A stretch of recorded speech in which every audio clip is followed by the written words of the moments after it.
Olá, boas-vindas a mais um Direito Direto. Oi, pessoal, bem-vindos ao programa que, olha, tenta descomplicar o direito para todo mundo. Hoje a gente vai mexer com os temas bem importantes do processo penal. Exatamente. Mas, antes da gente começar, aquele nosso pedido, né? Já segue o Direito Direto aí na sua plataforma de áudio. Clica lá rapidinho para não perder nada. Ajuda muito a gente. Isso mesmo. E se você está curtindo o que a gente faz, que tal deixar aquelas 5 estrelinhas e compartilha? Sabe aquele amigo, aquela amiga que está ralando para concurso? Manda para essa galera, com certeza. E também sigam a gente lá no Instagram. Sempre tem um conteúdo extra, uma interação diferente por lá. Pois é. E pode ouvir a gente enquanto faz outras coisas, né? No trânsito, lavando louça, na academia. É informação que, cabe na rotina. Leve e direto ao ponto. Bom, então, recados dados, vamos ao que interessa hoje, direito processual penal. Especificamente, como que a lei processual penal se aplica no tempo e no espaço? E como a gente interpreta essa lei? Perfeito. São conceitos base, né? Para entender como a justiça criminal funciona aqui no Brasil. A gente está falando das regras do jogo da persecução penal. Persecução penal, que é aquele caminho todo, né? Desde a investigação do crime até, o julgamento final. Certo. Certo. Certíssimo. É todo esse percurso. Inquérito, ação penal, tudo isso. E para entender esse caminho, a gente precisa saber onde e quando as regras valem. Então, começando pelo espaço. Qual é a regra principal? Onde a nossa lei processual manda? Olha, a resposta está logo no comecinho do Código de Processo Penal, o CPP, artigo 1º. É o princípio da territorialidade. Territorialidade. Basicamente, a lei processual penal do Brasil vale no território brasileiro, o crime aconteceu aqui dentro. Em regra, são as nossas normas que vão guiar a investigação e o julgamento. Parece simples, né? Parece lógico, né? Crime aqui, lei daqui. Mas a gente sabe, direito sempre tem um mas, um depende. E aquelas situações mais complicadas, tipo que envolvem outros países, diplomatas ou até tribunais internacionais. Excelente ponto. Porque essa territorialidade não é, assim, absoluta. O próprio artigo 1º do CPP já traz umas ressalvas. Já. Já ele fala, por exemplo, de tratados, convenções, regras de direito internacional. Se o Brasil assinou algo que diz diferente, aquilo pode valer mais que a regra geral. Entendi. Tipo crimes em navios estrangeiros passando por aqui, ou algo que começa aqui e termina fora. Exatamente. E além dos tratados tem outras coisas. Temos as imunidades diplomáticas, né? Que limitam a nossa jurisdição sobre diplomatas estrangeiros aqui. E tem as imunidades parlamentares, lá na Constituição. Deputados, senadores têm regras processuais um pouco diferentes. E, claro, não dá para esquecer do direito processual penal militar. Ah, sim, tem um código próprio, né? Isso, CPPM, para julgar crimes militares que são definidos em lei específica. É outro universo processual ali. E o Tribunal Penal Internacional, o TPI, onde que ele se encaixa nisso tudo? Volta e meia a gente ouve falar dele, ele pode, sei lá, passar por cima da nossa justiça? Olha, não é bem passar por cima. O interessante é que a nossa Constituição, lá no artigo 5º, parágrafo 4º, ela diz que o Brasil aceita a jurisdição do TPI. Aceita. Aceita. Mas a palavra-chave é complementariedade. O TPI só entra em cena para crimes muito graves. Genocídio, crimes contra a humanidade, de guerra, agressão, e só se o Brasil, de alguma forma, não puder ou não quiser investigar e julgar esses crimes. Ah, então a responsabilidade principal é nossa. Sempre nossa. O TPI é tipo uma rede de segurança, sabe? Para garantir que esses crimes gravíssimos não fiquem impunes se o Sistema Nacional falhar. Entendido. Então, regra é territorialidade, mas com essas exceções importantes, né? Tratados, imunidades e essa complementariedade do TPI. Ok. Agora, vamos virar a chave. A aplicação da lei no tempo. Leis mudam, né? Se uma lei processual nova entra em vigor hoje, como ficam os processos que já estavam rolando? Aí a gente usa outra bússola, o artigo 2º do CPP. É o famoso tempus regit actum. O tempo rege o ato. Exato. Significa que a lei processual penal nova tem aplicação imediata. Assim que ela começa a valer, ela já se aplica a todos os atos processuais dali para frente, mesmo nos processos antigos que estão em andamento. Aplicação imediata. Mesmo que a regra nova seja, pior para o réu. Sei lá, se ela corta um direito que ele tinha antes, ou cria uma exigência nova. Justamente. Para a lei que é puramente processual, que fala de prazo, de procedimento, como fazer os atos, competência, a aplicação é imediata. Não importa se é melhor ou pior para o acusado. O que vale é a lei do momento em que o ato vai ser feito. Mas isso não gera uma certa instabilidade, começar o processo com umas regras e terminar com outras? É uma questão de equilíbrio, né? A ideia é que a lei nova que o legislador achou melhor seja logo aplicada. Mas o ponto crucial é, o que já foi feito lá atrás, sob a lei antiga, continua válido. Ah, bom. A lei nova não volta para anular o passado do processo. Ela só dita as regras do jogo dali para frente. Entendi. O que foi feito, tá feito.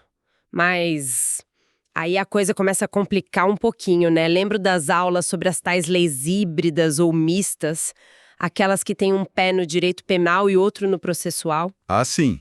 Essas dão o que falar. Como fica o tempus regit actum nesses casos? A aplicação imediata ainda vale, assim, direto? Essa é uma das áreas mais debatidas, eu diria.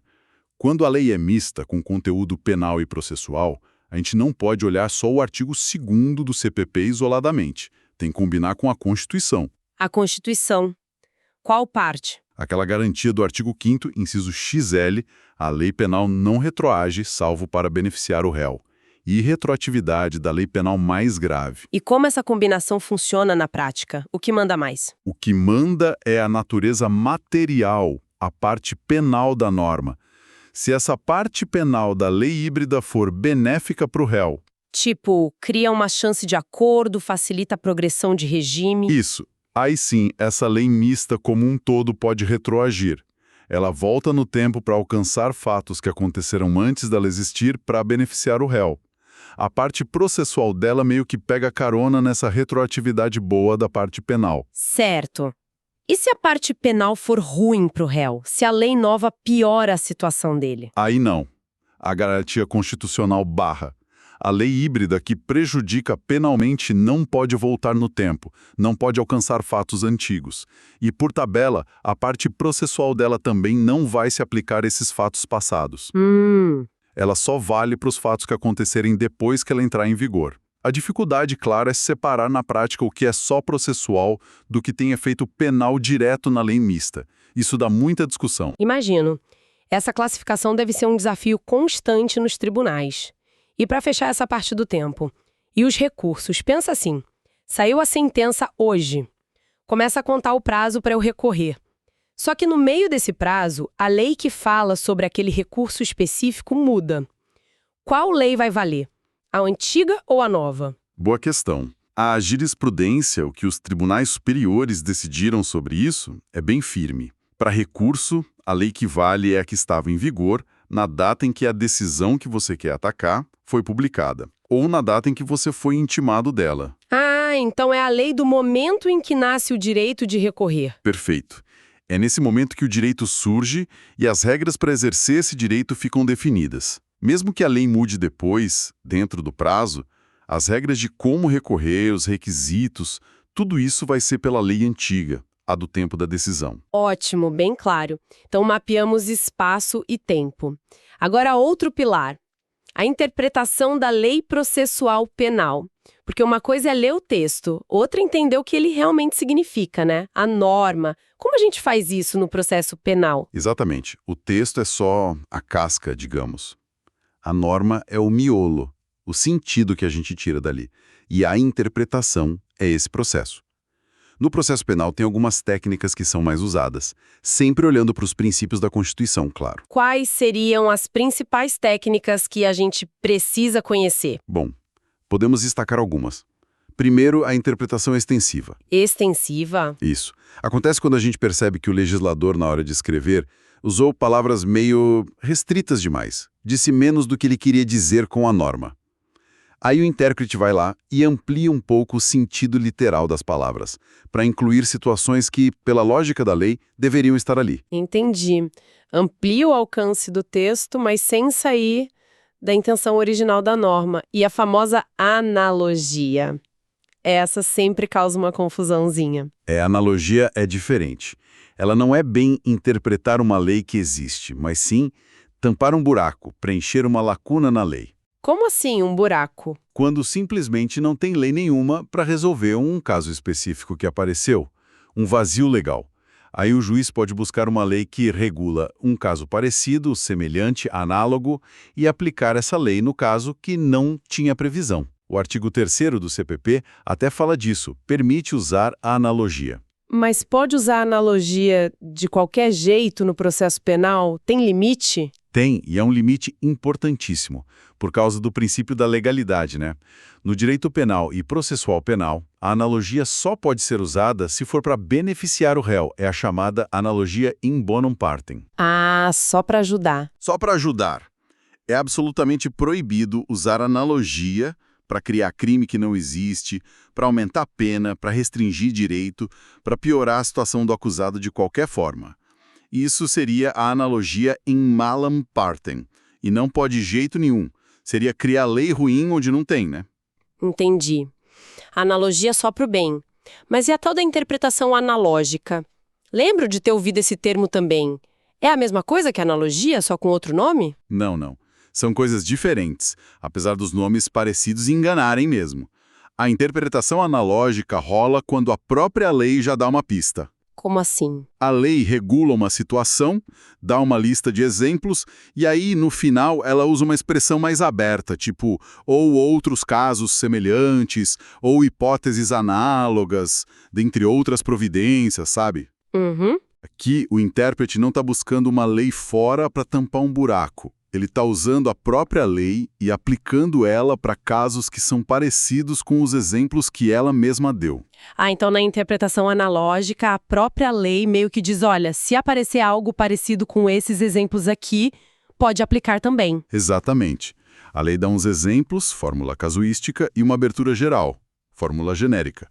O intérprete usa os exemplos como um guia para saber o que cabe nessa abertura geral. Um exemplo que a doutrina costuma dar é o artigo 6º, inciso 9 do CPP. O que ele diz? Fala das coisas que a autoridade policial deve fazer quando fica sabendo de um crime. Lista um monte de diligências e termina falando para averiguar a vida pregressa do indiciado e todas as circunstâncias que interessem à elucidação do fato. Essa parte final é bem ampla, né? Permite uma interpretação analógica para incluir outras diligências parecidas com as listadas, se forem úteis para investigar. Entendi a diferença. Na analogia, falta lei, eu busco uma parecida fora. Na interpretação analógica, a própria lei já me dá exemplos e uma brecha para casos similares. Isso aí. E sempre bom reforçar, qualquer interpretação, qualquer uma mesmo, tem que passar pelo filtro da Constituição, dignidade da pessoa humana, devido processo legal, contraditório, ampla defesa, inocência, razoabilidade. Tudo isso guia como a gente entende a lei processual. Falando em buscar outras fontes, você mencionou o artigo 3º do CPP, que permite usar outras leis quando o CPP é omisso. Isso inclui o Código de Processo Civil, o CPC? Como funciona essa importação de regra do processo civil para o penal? Pode? Pode sim. O artigo 3º permite, né? A aplicação subsidiária e analógica. Então o CPC pode ser usado para suprir uma omissão do CPP ou de outra lei processual penal. Mas não é oba-oba. Tem critério. Tem, e são importantes. Basicamente, 3. Primeiro, tem que ter uma omissão real. Se o CPP já fala sobre o assunto, mesmo que diferente do CPC, não tem por que buscar lá. A regra do CPP que vale. Ok, omissão real. Qual o segundo? Segundo, a regra do CPC, que a gente quer emprestar, tem que ser compatível com os princípios e com a lógica do processo penal.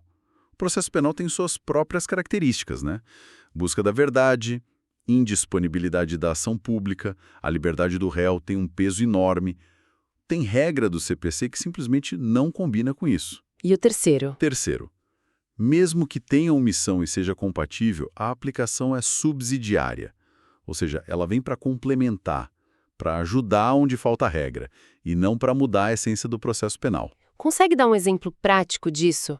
Uma regra do CPC que não se aplica no penal porque não preenche esses requisitos? Claro, o exemplo clássico que todo mundo estuda, contagem de prazo. O CPC de 2015 trouxe aquela regra de contar prazo só em dia útil, né? Artigo 219. Sim, bem diferente. Pois é. Só que o CPP tem regra própria sobre prazo lá no artigo 798. Ele diz que prazo corre da intimação, é contínuo, não para em feriado, domingo, férias. Ou seja, a regra geral no processo penal é dia corrido. Ah, então, como o CPP tem regra específica e diferente... Exatamente. Como o CPP tem regra própria e diferente, a regra do CPC de dia útil não entra aqui no processo penal comum. Não tem aplicação subsidiária nesse ponto. Salvo umas exceções bem pontuais em leis específicas, tipo juizados especiais. Mas a regra geral do CPP é dia corrido. Fica bem claro que esse uso do CPC tem que ser feito com muito cuidado, né? Analisando caso a caso. Com certeza. É uma ferramenta útil para não deixar o juiz sem resposta quando falta a lei. Mas tem que ser usada com bom senso, né? Com racionalidade, preservando as garantias do processo penal. Excelente! Acho que deu para ter uma boa visão geral desses pontos, né? Aplicação no espaço, no tempo, interpretação. Vamos só recapitular rapidinho para amarrar tudo? Vamos sim. Olha, vimos que a aplicação da lei processual penal no espaço, regra é a territorialidade, lei brasileira para crime no Brasil. Mas tem exceções. Tratados, imunidades, TPI. No tempo, a regra é o tempus regit actum. Lei nova se aplica imediatamente para os atos futuros, sem retroagir. Mas cuidado com as leis híbridas. Aí a retroatividade depende se a parte penal é boa ou ruim para o réu. E para recurso vale a lei do tempo da decisão. Na interpretação, diferenciamos texto e norma. Vimos a interpretação extensiva, ampliar sentido dentro da lei, a analogia, tapar buraco com lei parecida só para beneficiar o réu, in bonam partem, e a interpretação analógica, aplicar a própria lei para casos parecidos com os exemplos dela. E tudo isso, claro, guiado pela Constituição. E por último, o uso do Código de Processo Civil. Pode, de forma subsidiária, para cobrir omissão do CPP. Mas só se tiver omissão, se for compatível com o processo penal e se não tiver regra diferente no próprio CPP, como no exemplo dos prazos. Perfeito. E os termos para guardar? Persecução penal, territorialidade, tempus regit actum, lei híbrida, interpretação extensiva, analogia, in bona partem, in mala partem e interpretação analógica. Ótimo. Bom, chegamos ao final de mais um Direito Direto. Esperamos que essa nossa conversa tenha ajudado a clarear um pouco essas regras tão importantes do processo penal. Agradecemos muito a companhia de todo mundo e não esqueçam, sigam o podcast, curtam, avaliem com 5 estrelas, compartilhem com a galera, especialmente quem está estudando para concurso, e dá uma olhada no nosso Instagram. Isso aí! E para terminar, como sempre, aquela provocaçãozinha para pensar. Agora que a gente revisitou esses conceitos, né?